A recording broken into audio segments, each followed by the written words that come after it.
Hey guys, it's Emily, and today we are going to be recreating from scratch one of, if not the, best food products in the world. And that product is Nutella.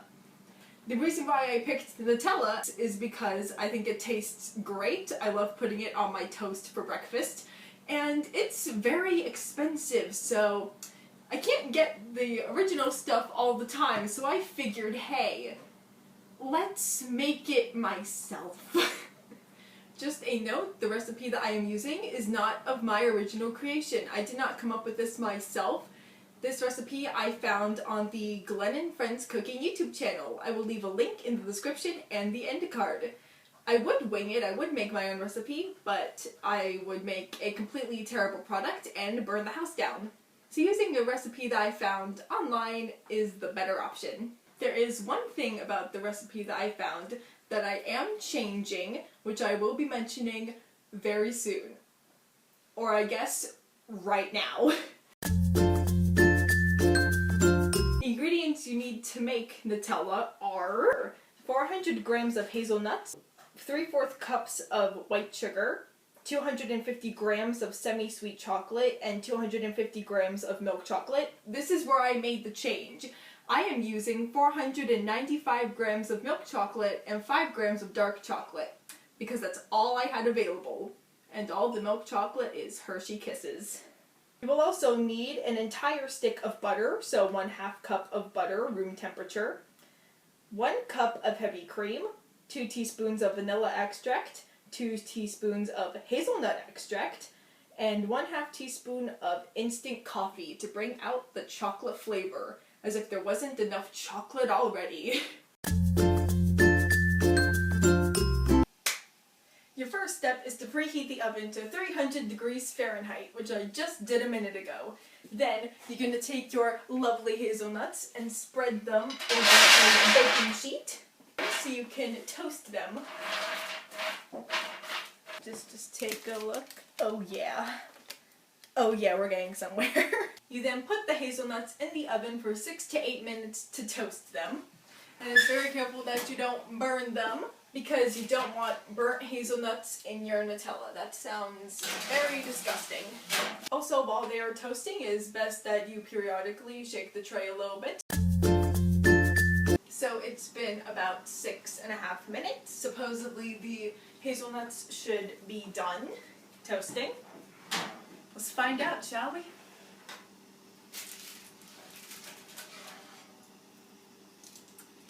Now they don't look that different from when I first put them in.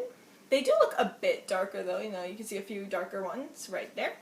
Now that the hazelnuts are toasted, it is on to step 2.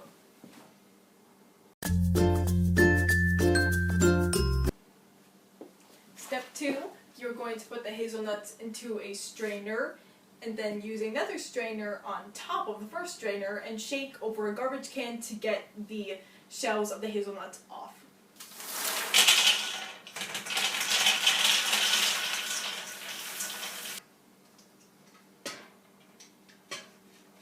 So the hazelnuts are now inside of the strainers, and I'm going to be shaking them over a garbage can. You can't see the garbage can because of the camera angle, but trust me, it's there. Glenn and Friends Cooking was right, it is messy. I'm going to finish doing this outside because it is getting very messy. I missed the trash can by a lot. So I'm going to finish shaking this outside. I'll see you in a bit. Okay, so I finished shaking the hazelnuts outside and I got a decent amount of the hazelnut skin off. As you can see, I did not get all of it off. There are still some skins there. This is probably the most difficult part of the process though. We're just gonna keep going. On to step 3. The third step, we're going to put the hazelnuts in the food processor as well as the 3/4 cups of sugar to turn it into a hazelnut butter spread.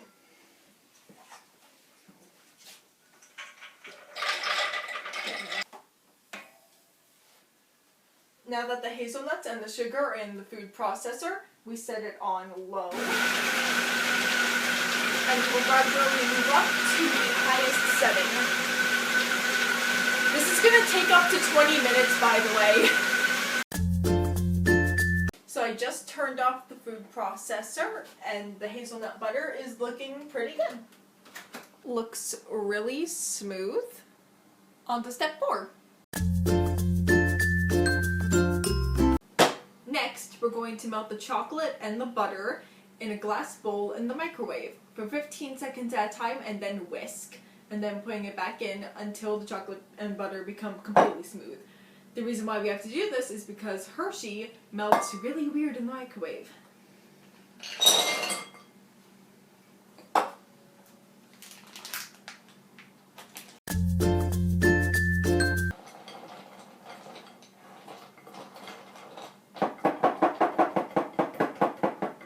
And back into the microwave.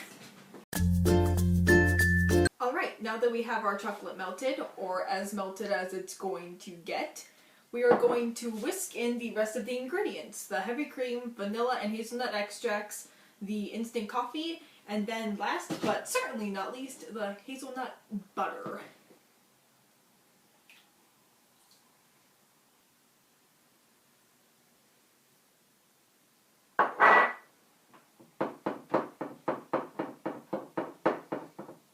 Alright, so we have everything but the hazelnut butter mixed in, and honestly, so far this is looking pretty good. It looks a lot like chocolate syrup.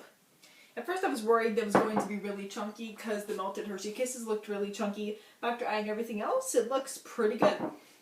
And now, the final ingredient, the hazelnut butter.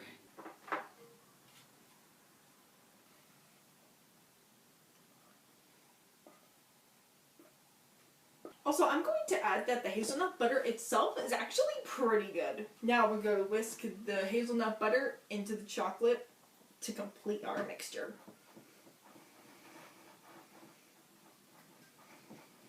This is what our almost finished product looks like. The final step is to put our homemade Nutella into mason jars and put it in the fridge for a few hours. The main difference between this and the regular Nutella is that because of the heavy cream, this is not shelf stable, and if we leave it in room temperature, it's gonna go bad, so it has to stay in the fridge to stay good.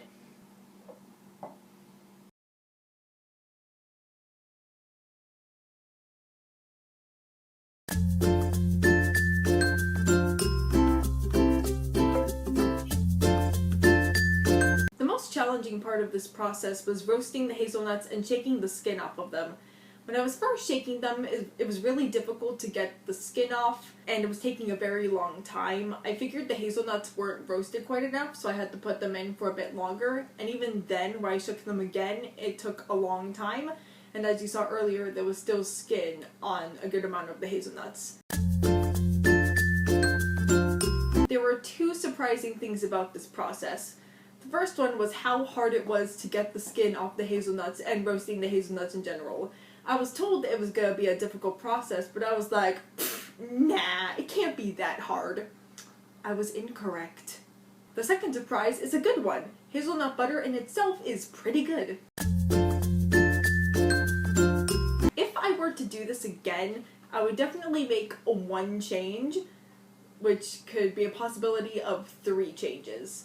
I would either roast the hazelnuts longer, roast them at a higher temperature, or not use parchment paper and just have them directly on the metal tray in order to roast them better. So when the spread was just done being mixed and it was still very warm, I thought it tasted pretty good. It didn't taste exactly like Nutella, and the texture was a bit thicker than Nutella and grainier, but I still liked it.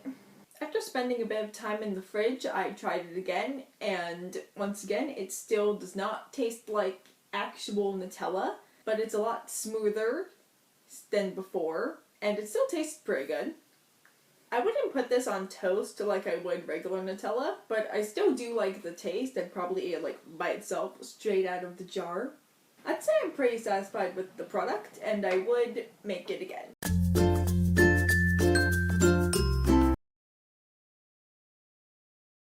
So yeah, if anyone wants to hit me up for me to make them some Nutella, I'll be doing $10 a